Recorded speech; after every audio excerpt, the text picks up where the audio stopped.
Hello guys, मैं हूं आपका दोस्त किशन मौर्य। स्वागत करता हूं मैं अपने चैनल दी मौर्याज ऑफिशियल पे। दोस्तों, आज हम बात करेंगे कि जो भारतीय संविधान है इसमें अनुसूचियों की संख्या क्या है और इस अनुसूचियों में क्या क्या चीजें मेंशन है, किस चीज के बारे में वर्णन किया गया है और आखिरकार ये अनुसूचियां होती क्या है। क्योंकि जो एग्जाम है, वनडे एग्जाम या बोल सकते हैं जो अपर लेवल का भी एग्जाम होता है, उसमें कई दफा यहाँ से क्वेश्चन अराइज किए गए हैं, क्वेश्चन कई बार पूछे भी जाते हैं। और जो अनुसूचियां हैं इस चीज के बारे में हमें लेके कई दफा कंफ्यूजन रहता है कि ये अनुसूचियां जब हम याद करते हैं तो याद तो हो जाती है, लेकिन बाद में कंफ्यूजन बढ़ जाती है और इसे भूल भी हम जाते हैं। ठीक है दोस्तों, तो आज इस चीज के बारे में समझाने की कोशिश करूंगा आपको एज एक दूसरे से इंटरलिंक करके, या बोल सकते हैं कि एज जैसे टेबल होता है एक दूसरे से रिलेट करने के माध्यम से इस प्रकार से सबको समझाने की मैं कोशिश करूंगा। ठीक है दोस्तों, तो चलिए हम स्टार्ट करते हैं। सबसे पहले हम देखेंगे कि जो अनुसूची होती है, अनुसूचियां या अनुसूची होती है, उससे तात्पर्य क्या है, अनुसूची या शेड्यूल कहते किसे। ठीक है दोस्तों, तो हमारे संविधान में किसी भी पॉइंट को जब नंबरिंग करके या पॉइंट दर पॉइंट लिखा गया है, ठीक है, एक के बाद एक, दूसरा, तीसरा, ऐसे पॉइंट करके लिखा गया है, तो उसी चीज को अनुसूची बोला गया हमारे संविधान में। ठीक है दोस्तों, जब हमारा संविधान बना था, ठीक है, तो उस संविधान को हम कहे थे क्या, मूल संविधान। क्या कहते दोस्तों, मूल संविधान। ठीक है, अब मूल संविधान में जो अनुसूची की संख्या थी दोस्तों, वह कितनी थी, 8 अनुसूची थी। और अगर अभी हम वर्तमान की बात करें तो वर्तमान में जो अनुसूची की संख्या है, वर्तमान में अनुसूची की संख्या है 12। ठीक है दोस्तों, तो सबसे पहले हम आज, ठीक है, जो मूल संविधान में अनुसूचियों की संख्या थी 8, इसके बारे में पढ़ेंगे। उसके बाद फिर हम 4 अलग से हम क्या कर लेंगे, याद करवा दूंगा मैं आपको। ठीक है, तो पहले 8 अनुसूची के बारे में हम पढ़ेंगे। जब हमारा संविधान बना था तो 8 अनुसूचियां कौन कौन सी मेंशन थी। ठीक है दोस्तों, जैसे देखेंगे जो हमारा प्रथम अनुसूची है, ठीक है, प्रथम अनुसूची की बात कर लें या प्रथम भाग या प्रथम अनुच्छेद की बात कर लें हम, तो उसमें क्या मेंशन होता है, मेंशन होता है कि जो भारत देश है, भारत देश और भारत देश के जो राज्य हैं या केंद्र शासित प्रदेश हैं, क्या है, केंद्र शासित प्रदेश, ठीक है, इस चीज के बारे में वर्णन किया गया है, इनके बारे में बताया गया है। ठीक है, तो वर्तमान में जो हमारे राज्य है भारत के अंदर, वह 28 राज्य हैं दोस्तों और 8 केंद्र शासित प्रदेश है, ये हमें पता है। तो प्रथम अनुसूची में क्या किया गया है, तो भारत देश, उसके राज्य तथा केंद्र शासित प्रदेश के बारे में वर्णन किया गया प्रथम अनुसूची में। द्वितीय अनुसूची हम देखेंगे। द्वितीय अनुसूची क्या कहती है दोस्तों, कि जो भी हमारे देश के क्या है, उच्च अधिकारी या उच्च पदाधिकारी हैं, उच्च लेवल के या अपर लेवल के पदाधिकारी हैं, जैसे क्या हो गया, राष्ट्रपति हो गए, उपराष्ट्रपति, प्रधानमंत्री महोदय या मुख्यमंत्री, राज्यपाल, या जो भी कैबिनेट मिनिस्टर होते हैं या मंत्री परिषद के लोग होते हैं, या जैसे हाँ सर्वोच्च न्यायालय के न्यायाधीश हो गए, लोअर के न्यायाधीश हो गए, तो ये जो भी उच्च पदाधिकारी हैं उनके वेतन एवं भत्ते के बारे में बात किया गया है। वेतन एवं भत्ते के बारे में बात किया गया है, किसमें, तो अनुसूची 2 में। ठीक है, वेतन और भत्ते के बारे में बात किया गया। अब तीसरी अनुसूची की बात करेंगे हम दोस्तों, तो हमारे संविधान की जो तीसरी अनुसूची है, इसमें जो उच्च पदाधिकारी हैं, मैंने बताया कि उच्च पदाधिकारी कौन कौन से हैं जो हमारे देश में, उनके शपथ के बारे में वर्णन किया गया, किसमें, तो तृतीय अनुसूची में। अब इसे हम भूल जाते हैं तो कैसे याद करेंगे, तो इन दोनों को एक साथ याद करेंगे। जैसे क्या होता है, जैसे कोई बोलेगी चलो मैं आपको कोई नौकरी दिलवाता हूँ या हमारे यहाँ आप नौकरी पे लग जाएं, तो सबसे पहले उससे हम क्या पूछते हैं ना कि आप मुझे उसके बदले में कितना वेतन देंगे। ठीक है, ये काफी कंफ्यूज हो जाते हैं हम कि यार जो वेतन भत्ता है या शपथ है, पहले में अदिति में, तो इसके लिए मैं बता रहा हूँ। ठीक है, तो हम क्या करते हैं, उससे पूछते हैं यार, सबसे पहले क्या पूछते हैं कि आप बताएं नौकरी पे तो रख रहे हैं, कितने रुपए देंगे मुझे आप, तो वो पहले क्या करते हैं, हम वेतन की बात करते हैं। तो हम याद रखेंगे वेतन किसमें आता है, तो द्वितीय में, द्वितीय जो अनुसूची है उसमें हम वेतन एवं भत्ते के बारे में बात करते हैं। और जो तृतीय अनुसूची है उसमें जो उच्च लेवल के पदाधिकारी है उनके शपथ के बारे में वर्णन किया गया है। ठीक है, मुख्यमंत्री, प्रधानमंत्री और राष्ट्रपति महोदय, इन सारी चीजों के जो भी उच्च पदाधिकारी उनके बारे में।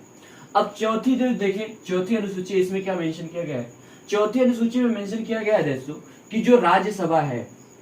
अब राज्यसभा क्या है दोस्तों, तो ये हमें पता है जो हमारे संसद है, संसद में मुख्य रूप से 2 सदन होती है, निम्न सदन और उच्च सदन, जिसे हम लोकसभा और राज्यसभा के नाम से भी जानते हैं। तो उसमें जो राज्यसभा है, चौथी अनुसूची में राज्यसभा में, ठीक है, सीटों की संख्या, अर्थात राज्य से कितनी सीटें चुन के आएंगी और केंद्र शासित प्रदेश से, ठीक है, केंद्र शासित प्रदेश से कितनी सीटें चुन के आएंगी, इसके बारे में वर्णन किया गया। किसमें? तो अनुसूची 4 में यह मेंशन किया गया कि राज्य में जो सीटें होती हैं, राज्य से कितने और केंद्र शासित प्रदेश से कितने सीटें चुन के आएंगी। ठीक है, तो द्वितीय और तृतीय को एक साथ अनुसूची को हम याद कर लेंगे और प्रथम और चतुर्थ को एक साथ याद कर देंगे। ठीक है दोस्तों, अब पांचवी अनुसूची क्या कहती है? पांचवी अनुसूची कहती है दोस्तों कि जो क्या है, अनुसूचित जनजाति के लोग, अनुसूचित जाति के लोग या अनुसूचित जनजाति के लोग, जनजाति के लोग, ठीक है, जनजाति के लोग, इनकी प्रशासनिक सेवाओं के बारे में या प्रशासन सेवाओं के बारे में क्या किया गया है? वर्णन किया गया है। ठीक है, सेवाएं के बारे में वर्णन किया गया। किसमें? तो पांचवी अनुसूची में। ठीक है, कि जो अनुसूचित जनजाति है, जाति के लोग हैं, उनके लिए विशेषकर जो क्या है, सेवाएं हैं, प्रशासनिक सेवाएं, उसका वर्णन। छठी अनुसूची में क्या मेंशन किया गया है दोस्तों कि छठी में हम हटा देंगे किसको? अनुसूचित जाति को, केवल रख लेंगे अनुसूचित जनजाति। अनुसूचित जनजाति, इनके बारे में वर्णन किया गया है कि जो अनुसूचित जनजाति, इनकी प्रशासन जो सेवाएं हैं उसके बारे में वर्णन किया गया। ठीक है, प्रशासनिक सेवाओं के बारे में वर्णन किया गया। ठीक है, अब इसमें सारे जितने भी राज्य हैं या जनजातीय क्षेत्र हैं, उन सभी राज्यों के बारे में नहीं, केवल ऐसे मुख्य 4 राज्य हैं जिसमें विशेषाधिकार क्या है, प्राप्त है अनुसूचित जनजातियों के सेवाओं के बारे में। ऐसे कौन से 4 राज्य हैं वो देखेंगे।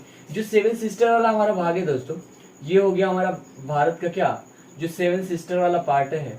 ठीक है, इसमें पहला आ जाता है कौन सा? असम आता है, दूसरा मेघालय यहीं पे है, त्रिपुरा है और मिजोरम। ऐसे 4 हम क्या कर सकते हैं, याद कर सकते हैं। तो यहाँ पे लिख लेंगे असम, दूसरा हो गया मेघालय, ठीक है, तीसरा लिख लेंगे त्रिपुरा और चौथा लिख लेंगे मिजोरम। ठीक है दोस्तों, ऐसे ये 4 क्या है? तो 4 राज्य हैं जिसके बारे में छठवीं अनुसूची में मेंशन किया गया कि उनके लिए क्या, एक विशेष प्रशासनिक सेवाओं के बारे में वर्णन किया गया छठवीं में। तो पांचवी और छठवीं हम दोनों एक साथ याद कर लेंगे। ठीक है दोस्तों, यहाँ तक की समझ में आया होगा।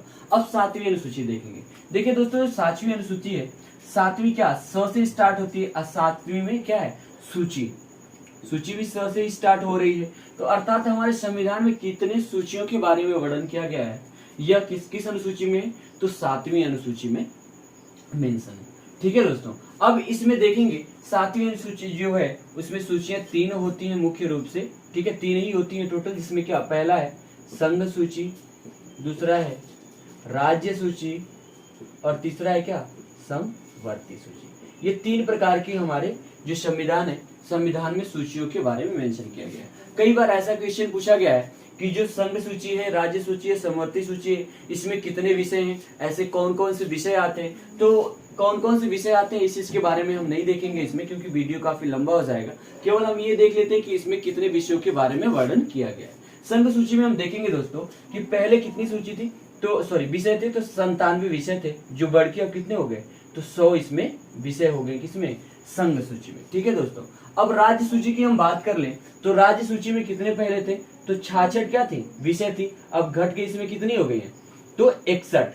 राज्य सूची में कितनी विषय थी, तो 66 विषय थी, अब घट के कितनी हो गई, 61 हो गई। ठीक है, और जो समवर्ती सूची था, समवर्ती सूची में जो विषय था 47 थी और बढ़ के यह अब कितनी होगी, तो 52 विषय समवर्ती सूची में हो गया। ठीक है, अब इसमें देखें जो संघ सूची है, ठीक है, उसमें जितने भी विषय आते हैं उस पे जो भी नियम कानून बनाना है वो कौन बनाएगी, संघ, अर्थात केंद्र उस पे क्या करेगी, नियम कानून बना सकती है। राज्य सूची में जितने आती हैं विषय 66 या 61, इस समय 66 पहले थे, अब घट के 61 हो गए, तो इस पे जितने विषय उस पे एक्शन अगर लेना है या कोई नियम कानून बनाना है तो राज्य देखेगी। और समवर्ती में क्या होते हैं, संघ और राज्य दोनों देखते हैं। ठीक है, और कभी कभी ऐसा आता है कि कोई भी संघ सूची और राज्य सूची दोनों भी क्या कर दी, एक ही प्रकार के नियम कानून बना दी, तो उसमें सबसे पहले किस पे, तो संघ सूची का सर्वमान्य होता है। ठीक है दोस्तों, तो आई होप कि 7वीं भी आपको अनुसूची समझ में आ गई होगी। अब 8वीं अनुसूची हम देखेंगे। 8वीं अनुसूची में क्या किया गया है, तो जो हमारे संविधान में भाषाएं के बारे में, भाषाओं के बारे में क्या किया गया है,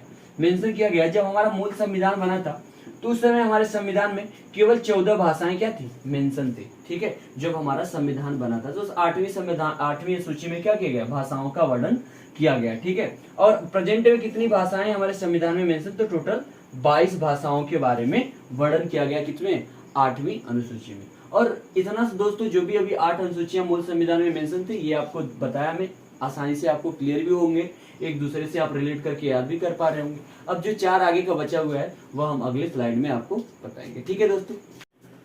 दोस्तों जैसे कि हमने पिछले स्लाइड में देखा था 8 अनुसूची पढ़े थे, अब आगे हम पढ़ेंगे 9वीं अनुसूची क्या है। ठीक है, पहले इसमें देखेंगे कि अनुसूची कौन सी और कौन से संविधान संशोधन द्वारा यह अनुसूची जोड़ी गई और किस वर्ष में जोड़ी गई, उसमें क्या जोड़ा गया और उसकी विशेषता क्या है, ये सारी चीजें हम देखेंगे। चलिए दोस्तों शुरू करते हैं। देखिए 9वीं जो अनुसूची है, ठीक है, 9वीं अनुसूची जब हमारा देश आजाद हुआ था उसके बाद सबसे पहले हमारे अनुसूची में बदलाव करने की कब सूझी या क्या जरूरत पड़ी, तो यह देखेंगे। जो पहला संविधान संशोधन है, ठीक है, संविधान संशोधन नंबर 1 में 1991 में 1951 में सबसे पहला हमारा संविधान में क्या किया गया, संशोधन किया गया। ठीक है, और इसमें भूमि सुधार का विषय जोड़ा गया। अब भूमि सुधार का विषय क्यों जोड़ा गया कि उस समय पता था कि हमें जमींदारी प्रथा काफी चल रहा था और हमारे देश के जो भी नेता थे या राजनेता बोल सकते हैं लोग, वो लोग नेता थे, उन्होंने उस जमींदारी प्रथा का उन्मूलन करने को सोचा। ठीक है, उसे खत्म करने को सोचा, तो इसके लिए उनको ऐसा लगा कि हमें संविधान में क्या करना चाहिए, संशोधन करना चाहिए। और सबसे पहले उसमें मेंशन था कि इस भूमि सुधार को लेके जो भी चीजें हैं आप न्यायालय में चुनौतियां नहीं कर सकते हैं, ऐसा न्यायालय द्वारा कहा गया। तो बाद में यह किया गया कि जब इसमें धीरे धीरे जो विषय थे 284 बढ़ गए, उसमें पहले कुछ कम विषय थे, अब वर्तमान में 284 विषय होंगे। तो आगे चल के न्यायालय जो था वह जारी कर दिया या बोल सकते हैं कि अलाउ कर दिया कि आप भूमि सुधार को लेके क्या कर सकते हैं, न्यायालय में चुनौतियां दे सकते हैं। ठीक है, तो हम इतना याद रखेंगे कि 9वीं जो अनुसूची जोड़ी गई संविधान संशोधन पहले में वर्ष 1951 में भूमि सुधार से रिलेटेड क्या है और 1951 में जोड़ी गई। ठीक है दोस्तों, अब अगला देखते हैं 10वीं अनुसूची क्या है। 10वीं अनुसूची जो जोड़ी गई हमारे संविधान में, तो वह जोड़ी गई 52वां संविधान संशोधन 1985 में। ठीक है, 1985 में 92वें संविधान संशोधन के द्वारा 10वीं अनुसूची जोड़ी गई। इसमें क्या किया गया, जब हमें पता था कि क्या थे, चुनाव वगैरह होते थे। ठीक है, तो उस समय क्या होता था, जो नेता थे वह कभी कभी बहुत सारी नई नई छोटी छोटी पार्टियों का गठन होता था, तो उनको लगा कि नहीं इस पार्टी सही नहीं है, तो दूसरे पार्टी में चले गए, वह पार्टी अच्छी नहीं लगी तो दूसरे पार्टी में चले गए, तो उसे कहा गया दल बदल। ठीक है, दल बदल अर्थात जैसे आप कोई पार्टी में हैं, वो पार्टी जीत गई तो बाद में आप क्या कर सकते हैं, दल बदल नहीं कर सकते हैं। अगर ऐसा करते हैं तो क्या हो जाता है, आपकी वह सदस्यता छीन ली जा सकती है। ठीक है, तो इसके लिए यह भी अनुसूची जोड़ी गई 1985 में दल बदल की अनुसूची। ठीक है, कि आप ऐसा करते हैं तो आपकी सदस्यता भंग कर दी जाएगी। तो यह 10वीं अनुसूची के द्वारा जोड़ा गया। ठीक है, 10वीं अनुसूची में जोड़ा गया, इसका दल बदल का वर्णन 10वीं अनुसूची में। अब 11वीं अनुसूची क्या है दोस्तों, यह संविधान संशोधन 73वें संविधान संशोधन में किया गया था, जो वर्ष 1952 या कभी कभी हमें 1992 और कभी कभी हमें 93 में भी देखने को मिलता है, तो इसलिए हमने दोनों यहाँ पे मेंशन कर दिया 92 और 93 में। ठीक है, इसमें क्या किया गया कि हमारे जो पंचायती राज व्यवस्था का वर्णन किया गया। इसमें पंचायती राज व्यवस्था में पहले जो विषय थे वह 29 अभी वर्तमान में विषय हैं, 29 विषयों का वर्णन हमें देखने को मिलता है। ठीक है, कि वहाँ की नालियां कैसे होंगी, सड़कें किस प्रकार से होंगी, गांव का विकास किस प्रकार से किया जाएगा, तो ये सारी चीजें 29 विषय हैं, जिस क्या है 73वें संविधान संशोधन द्वारा 1992 या 93 में जोड़ा गया। यह 11वीं अनुसूची में वर्णन है इसका। कौन सा, तो पंचायती राज व्यवस्था का 11वीं अनुसूची में क्या किया गया है, तो वर्णन किया गया है। ठीक है दोस्तों, इसके बाद हम देखेंगे 12वीं अनुसूची क्या है। तो जिस प्रकार से हमने देखा कि पंचायती राज व्यवस्था, इसी प्रकार से 12वीं अनुसूची में नगर प्रशासन या नगर की जो भी व्यवस्था है, जिसमें आता है नगर पंचायत, नगर निगम, नगर परिषद, ठीक है, उन सारी चीजों का वर्णन किया गया 12वीं अनुसूची में। यह जुड़ा गया 74वें संविधान संशोधन वर्ष 1992 और 93 में। उसी वर्ष में इसे भी क्या किया गया, अनुसूची में सुधार कर दिया गया 74वें संविधान संशोधन के द्वारा। ठीक है, जो 12वीं अनुसूची है और इसमें नगर प्रशासन के बारे में, वहां की व्यवस्था के बारे में कहा गया, और जो नगर प्रशासन है उसमें टोटल 18 विषयों का उल्लेख किया गया है, 18 विषयों का वर्णन किया गया है। ये 12वीं अनुसूची में मेंशन है, वर्णन किया गया है। ठीक है दोस्तों, तो आई होप कि जो मूल हमारे अनुसूची थे 8 और जो अभी प्रेजेंट टाइम में टोटल अनुसूचियों की संख्या है 12, ये टोटल आपको याद करने में आसानी होगी और आप अच्छे से समझ भी पाए होंगे। ठीक है दोस्तों, अगर आपको ये हमारा वीडियो पसंद आया हो तो वीडियो को लाइक करेंगे, कमेंट भी करेंगे और अपने चाहने वालों के दोस्तों में क्या करेंगे, शेयर भी करेंगे। और अभी आप मेरे से ऐसा वीडियो चाहते हैं तो कमेंट बॉक्स में अवश्य कमेंट करके आप बताएंगे। फिर मिलते हैं आपसे नेक्स्ट वीडियो में, तब तक के लिए नमस्कार, धन्यवाद।